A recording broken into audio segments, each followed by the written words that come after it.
Hello प्यारे बच्चों, कैसे हैं आप लोग। आज हम पढ़ेंगे बाल राम कथा। बाल राम कथा के बारे में तो बच्चों आप लोगों को मैंने पहले भी पढ़ाया है कि ये बाल राम कथा भारतीय संस्कृति में रामायण का बहुत महत्व रखती है। सर्वप्रथम किसने लिखी थी? वाल्मीकि जी ने इसकी रचना की थी, वो भी संस्कृत भाषा में।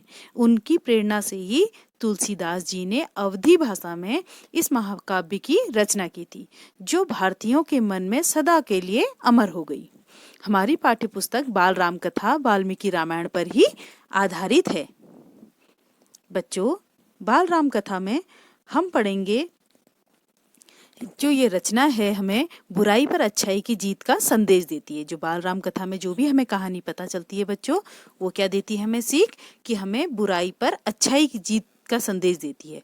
बड़ों का आदर करना सिखाती है, अपने छोटों से प्रेम और उनका सुख के लिए हमेशा तत्पर रहना सिखाती है, स्त्री का मान सम्मान करना सिखाती है, अहंकार का त्याग करना सिखाती है, क्रोध न करने की शिक्षा भी देती है और जीवन के कठिन समय में निर्भयता से प्रेरणा आगे बढ़ने की प्रेरणा हमें प्रदान करती है। तो हमारी बाल राम कथा बच्चों हमारे लिए कितनी महत्वपूर्ण है, इसकी कहानी को हमें ध्यान से सुनना चाहिए। रामायण में बच्चों 7 कांड हैं। बाल कांड है सबसे पहला, फिर अयोध्या कांड, अरण्य कांड, किष्किंधा कांड, सुंदर कांड, लंका कांड और उत्तर कांड। अनेक कांडों के साथ इस पुस्तक की रचना की गई है, जिनको क्या कहते हैं 7 कांड हैं। रामायण से संबंधित आपको अगर मैं बताऊं बच्चों, तो रामायण की जो रचना है वो संस्कृत भाषा में की थी, और वो भी किसने की थी? वाल्मीकि जी ने, जैसा मैंने आपको अभी बताया था। आज जो रामायण है बच्चों अनेक रूपों में हमारे सम्मुख आती है, और अनेक भारतीय भाषाओं में भी इसका राम कथा लिखी गई है। जो रामायण की कथा है बच्चों वो अनेक भाषाओं में लिखी गई है, जैसे हिंदी में सबसे ज़्यादा बार लिखी गई है और अनेक भाषाओं में इसका वर्णन किया गया है। तो बच्चों आज हम इस बाल राम कथा का अगला अध्याय पढ़ते हैं। बच्चों आज हम पढ़ेंगे राम का वनगमन। इससे पहले वाले अध्याय में मैंने आपको पढ़ाया था कि 2 वरदान जो पाठ पढ़ा था उसमें कैकेयी कोप भवन में चली जाती है और राजा दशरथ से अपने दोनों वरदान को मांग लेती है। तो आगे हम इस कहानी में पढ़ते हैं कि कोप भवन में घटी घटना के बारे में किसी को जानकारी नहीं थी। कैकेयी अपनी जिद पर अड़ी रही। राजा दशरथ उसे समझाते रहे, कितना समझाते रहे, लेकिन वो नहीं मानी। पूरे नगर में राम के राज्याभिषेक की तैयारियां हो रही थी, क्योंकि राम राजा बनने वाले थे तो उनके राज्याभिषेक की तैयारियां हो रही थी।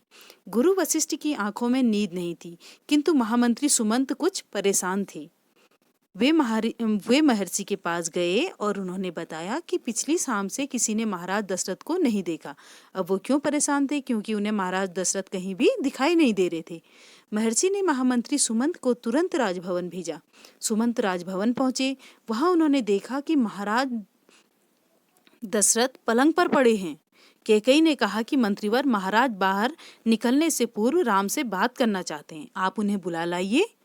दशरथ ने बहुत ही दीन भाव से राम को बुलाने की आज्ञा दी, क्योंकि दशरथ क्या थे? अंदर से बहुत दुखी थे।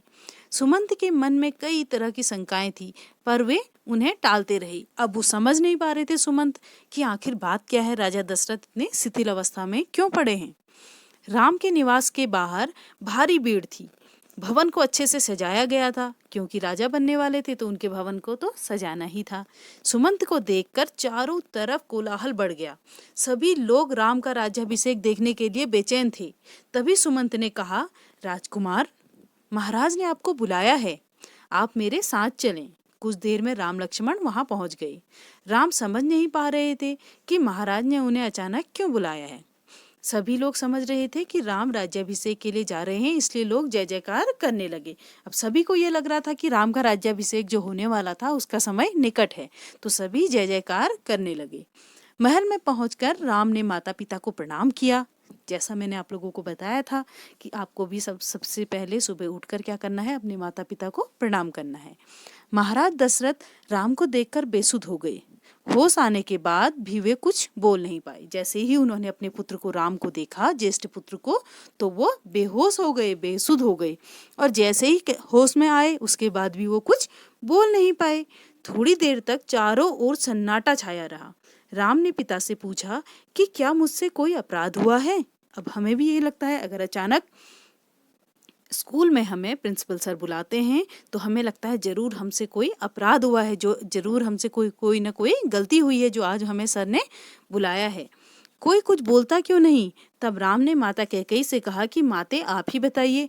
कैकई ने बताया कि महाराज ने मुझे एक बार 2 वरदान दिए थे। मैंने कल रात वही 2 वरदान मांगे जिससे वे पीछे हट रहे हैं। यह रघुकुल की नीति के विरुद्ध है। मैं चाहती हूँ कि भरत का राज्याभिषेक हो और तुम 14 वर्षों के लिए वन में रहो। ऐसा कैकेयी ने राम से कहा। राम ने माता की बातों को सुनकर दृढ़ता से कहा कि पिता का वचन अवश्य पूरा होगा। भरत को राजगद्दी दी जाएगी और मैं आज ही वन को चला जाऊंगा। राम के ऐसे वचन सुनकर कैकेयी के चेहरे पर प्रसन्नता छा गई। महाराज कैकेयी को धिक्कारते हुए उसकी ओर देख रहे थे, क्योंकि महाराज को बहुत क्रोध आ रहा था कैकेयी पर। कैकेयी के महल से निकलकर राम सीधे अपनी माता कौशल्या के पास गए। उन्होंने माता को सारी बातें बताई तथा अपना निर्णय भी सुनाया कि मैं अब वन को चला जाऊंगा। राम की बातें सुनकर माता कौशल्या अपनी सुध-बुध खो बैठी। लक्ष्मण काफी क्रोध में थे। राम ने लक्ष्मण को समझाया और वन जाने की तैयारी के लिए कहा। कौशल्या का मन था कि राम भले ही राजगद्दी छोड़ दें पर वन न जाएं। कौशल्या चाहती थी कि उनका पुत्र उनके सम्मुख रहे, भले ही वो राजा ना बने। उन्होंने राम को समझाया कि यह राजाज्ञा अनुचित है, ये गलत है, राजा की आज्ञा गलत है, उसे मानने की आवश्यकता नहीं है। क्योंकि वो महारानी थी, उनका कहना था कि जो राजा ने आज्ञा दी है वह बिल्कुल गलत है, उसे आपको नहीं मानना चाहिए। वो अपने पुत्र राम से कहती हैं। राम ने माता को बताया, यह राजाज्ञा नहीं, यह एक पिता की आज्ञा है। मैं अपने पिता की आज्ञा का पालन करूंगा। ये एक राजा की आज्ञा नहीं है, वरन मेरे पिता की आज्ञा है। तो आपको ये क्या शिक्षा दी जाती है बच्चों? जो आपके पिताजी कहते हैं वो आपको हर बात को मानना चाहिए। आप मुझे आशीर्वाद दें। लक्ष्मण क्रोध में राम से कहते रहे, आप बाहुबल से अयोध्या का राज सिंहासन छीन लें। राम ने लक्ष्मण को बताया कि उन्हें अधर्म का सिंहासन नहीं चाहिए, क्योंकि लक्ष्मण को बहुत जल्दी क्रोध आ जाता था, बहुत गुस्सा करते थे। तो उन्होंने राम से कहा कि आप बाहुबल से युद्ध करें और भरत से राज सिंहासन छीन लें। लेकिन राम बहुत शांत स्वभाव के थे, उदार चरित्र के थे। तो उन्होंने बताया कि ये अधर्म है। अगर हम अपने भाई पे, अपने पिता पे हथियार चलाते हैं तो वो क्या होता है, धर्म के विरुद्ध होता है। इसलिए ऐसा सिंहासन मुझे नहीं चाहिए। उनके लिए जैसा राज सिंहासन है वैसा ही वन है। वो कहते हैं कि मेरे लिए जैसा राज भवन है वैसा ही जंगल भी है। कौशल्या भी राम के साथ वन जाना चाहती थी, किंतु राम ने मना कर दिया और समझाया कि इस वक्त पिता को उनके सहारे की आवश्यकता है। कौशल्या ने राम को गले लगाया और आशीर्वाद देते हुए कहा कि वे राम के लौटने तक जीवित रहेंगी। उन्होंने कहा कि मैं तुम्हारा पुत्र इंतजार करूंगी। जब तुम 14 वर्ष का वनवास काट के आओगे तो मैं तब तक तुम्हारी राह देखूंगी और मैं जीवित रहूंगी। राम के वनगमन का समाचार पूरे नगर में बहुत ही जल्दी फैल गया। कुछ देर पहले चारों ओर खुशियां थी, उन्हें अब उदासी ने घेर लिया। अभी तक सब लोगों को लग रहा था कि राम राजा बनेंगे, लेकिन अचानक क्या हुआ बच्चों? अचानक क्या हुआ कि राम को राजा बनाने की अपेक्षा उन्होंने क्या किया, वन को भेज दिया। तो इससे क्या हुआ, पूरी जनता उदास बैठी थी। लोगों की आंखों में आंसू थे। सभी अयोध्यावासी राम सीता को वन जाने से रोकना चाहते थे, पर बेबस थे, क्योंकि वो राजकुमार थे तो वो किसी की आज्ञा नहीं मानते, इसलिए सब लोग बेबस थे। राम, सीता, लक्ष्मण पिता का आशीर्वाद लेने कक्ष में गए। दशरथ उठकर बैठ गए। उन्होंने राम से कहा, मैं वचनबद्ध हूँ, पर तुम्हारे ऊपर कोई बंधन नहीं है। पिता ने अपने पुत्र से कहा कि मैं तो वचनबद्ध हूँ, लेकिन तुम्हारे ऊपर कोई बंधन नहीं है। तुम मुझे बंदी बना लो और राज संभालो। पिता के वचनों ने राम को झकझोर दिया, क्योंकि पिता को ऐसी आशा नहीं थी, पुत्र को ऐसी आशा नहीं थी कि उनके पिता उससे ऐसा कहेंगे कि मुझे तुम बंदी बना लो।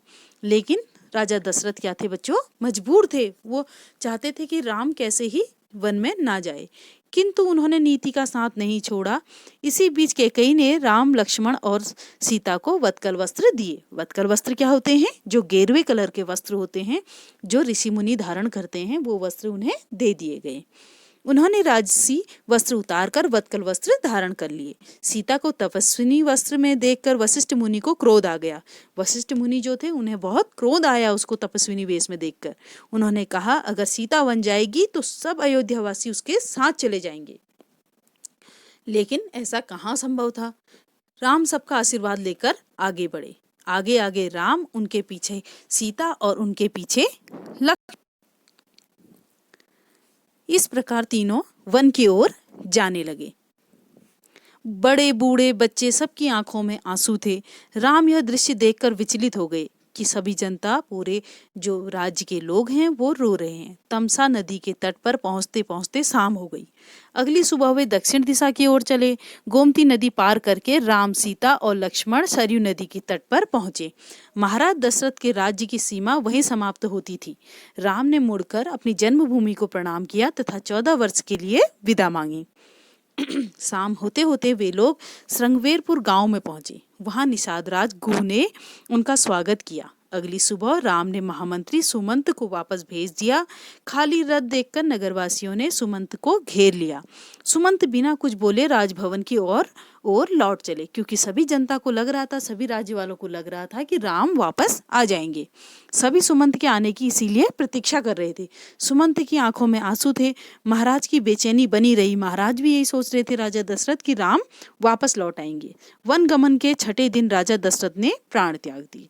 जैसे ही राम वन को जाते हैं, उसके 6ठे दिन राजा दशरथ ने अपने पुत्र वियोग में प्राण त्याग दिए। शाम होते होते वे लोग श्रृंगवेरपुर गांव में पहुंचे। वहां निषाद राजगुह ने उनका स्वागत किया।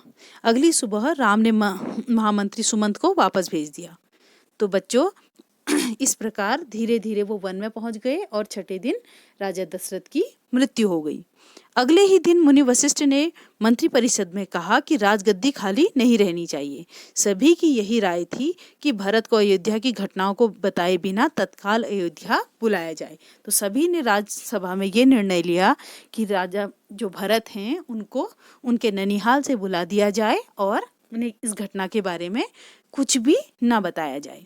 तो बच्चों, इस पाठ में आपका इतना ही है। अगले पाठ में हम फिर मिलते हैं बच्चों। धन्यवाद।